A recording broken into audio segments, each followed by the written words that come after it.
Hey fam, this is me again, Jo, and welcome back to Filipino Mindset. So, some of you have been asking me how am I adjusting to Finland, and in today's video, we're going to talk about that. I will be sharing with you some of my culture shock here in Finland and some of the things that I noticed that it's very different from what we have in the Philippines. The first one is the distancing. Okay, so for example, you ride a public transportation here in Finland, and then you'll notice that uh, they don't sit next to each other. They will occupy all the seats in the bus, and yeah, they just don't sit next to each other. And sometimes they would rather stand than sit next to you. And yeah, that's what I learned about Finnish people. They love personal space. And not only in the public transportation, in here they are not like what we have, for example, in the Philippines. Like if we normally use our hands a lot, like for example, we say hi for greetings, hi, like that. In here, they just moro, moy. They will just greet you like that, but it doesn't include hands. And also, in the Philippines, we do beso, like hi, like that, or we hug before saying bye, or when we meet a friend, we usually hug in the Philippines. But in here, they don't do that. Yeah, they don't do that. Another thing that I noticed is they don't have a whitening products here. And you all know that whitening products is very big in the Philippines. Like even when you just buy a soap or a cream to your face, it always includes a whitening product. And because for Filipinas, for Filipinas, they think that if you have a lighter skin, then you're more looking young and you're more blooming. Yeah. And in here, they don't have a whitening products. The next one is when you go outside, you can see cable wires of electricity. Because in the Philippines, I used to see a lot of posts with electric cable wire, and they don't have that in here. I think their electric pole is built underground, which is good. And because in the Philippines, the electric post is is not underground. And the drawbacks, if it's not underground, is in the Philippines, there's a lot of typhoons and there's a lot of blackouts. We call it brownouts, even if it's just like it's not really a heavy rain, or even if it's not really a typhoon, but if it rains, then you can expect that there will be a blackout. Actually, in my province alone, we are called as the brownout capital of the Philippines because like a day wouldn't pass without the people in our province. Uh, how do I say this? Like the people in my province always experience a blackout, yeah, or a brownout. And yeah, I remember back when back when I was studying engineering, I used to propose that study to build an electricity pole or utility pole underground, because in my province we always experience blackout. So if it rains, it's not we will not experience, or if there's typhoon and the electric post will fall or broken, then people will not experience brownout if it's built underground. That's what I'm thinking during that time. Because it's not only one barangay that is affected if an electricity post fall. Usually it's the entire town because it's connected, right? And if you've been to the Philippines, you know what I'm saying because I know you've seen a lot of electric posts and the cable wire is intertwined with each other. So yeah, in here there's no cable wire. So the road is beautiful. So the next one is in here you always need to update your address. And if you move to other apartment, you have to inform, we call it DVV in here. Yeah, you have to inform that you move to a new apartment and you have a new address. Because in the Philippines, no, we don't really update our address. If we move to other apartment, we don't really update our address, just like what they do here. So if you have, like for example, if you have a loan in here, they can easily track you. But in the Philippines, they can track you. They can track your address easily because a person there can move from one place to another without even updating the municipio or the municipality. And yeah, we've experienced updating our address here because when we first came here, we we live we stayed. I mean, we stayed in a temporary accommodation for a week, and then we moved here in our apartment, which is very close to my work. So the next one is in here, there is no cash on delivery. So you really have to pay your online order using online payment. So in the Philippines, cash on delivery is very big. Actually, it's very good if it's cash on delivery because there you will have time to save money for your order because there's a processing time before the order arrive in your place, so you can track it. So the money that you need to pay for that will be used in things other things too. For example, since the order doesn't arrive yet, that's the advantage of cash on delivery. And also, if your order misdelivered, then you don't really worry because you haven't paid for it yet.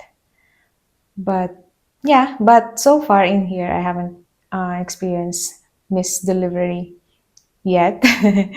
And then in here also, they don't. I'm not sure if it's because I live in an apartment here, but they don't really deliver it right in front of your door, just like what we have in the Philippines. Because in here, I have to go to the market and uh, pick up my package. The next culture shock is their outside their outside shoes. They don't use that inside, even if you're going to work. Like you really have to have an extra shoes or slippers that you will use inside because you can't use the shoes that you use outside inside of your workplace. And I remember when I first visited the gym in here, I got called out. I got called out because, well, I brought my rubber shoes with me that time, but I didn't know that I have to leave my shoes at the, not in the front door. It's like they have a lobby wherein you can take off your shoes. And then I didn't take off my shoes, and then I just entered. My plans was to change my boots inside the locker, which is inside the gym. But the staff called me like, "Ja, come back here. You have to take off your boots in here and then change it." So yeah, that was very funny, but also embarrassing. But yeah, I'm learning from my experiences, so it's good. And also in here, for example, you have things that you carry or your luggage, and then you have to ride a public transportation. Do not expect that the driver will carry it for you and take it to the compartment. Because when I first arrived here at the airport, and then we were fetched by a bus, and I just left my luggage there because I thought that the driver and the conductor, I'm not sure if he's a conductor, but I just left my luggage because I thought he would bring that over to the compartment of the bus, but he didn't. So I was so shocked.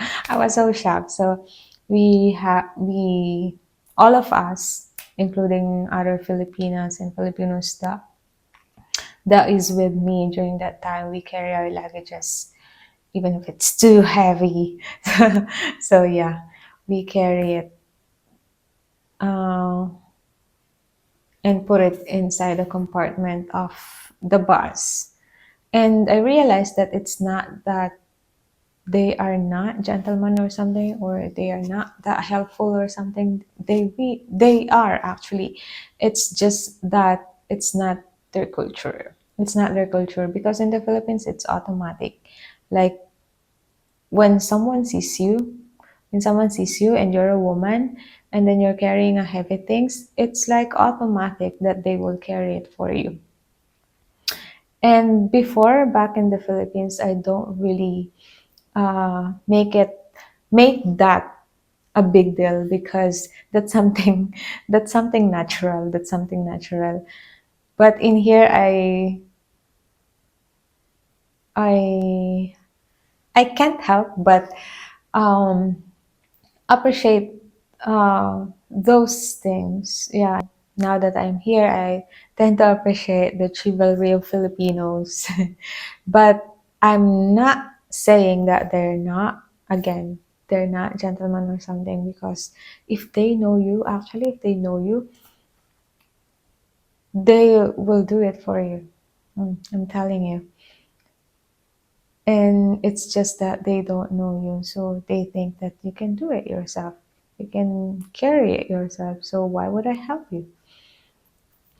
And now I realize that if they don't know you, of course they don't want to do things for you, but once they know you, they would lovely do it for you. Like, they are also, people here are also helpful, or gentlemen in a sense, or yeah, I can attest to that, because I experienced some wherein I'm about to go to the same place, and then someone noticed me, even if he have a small child with him, and he's carrying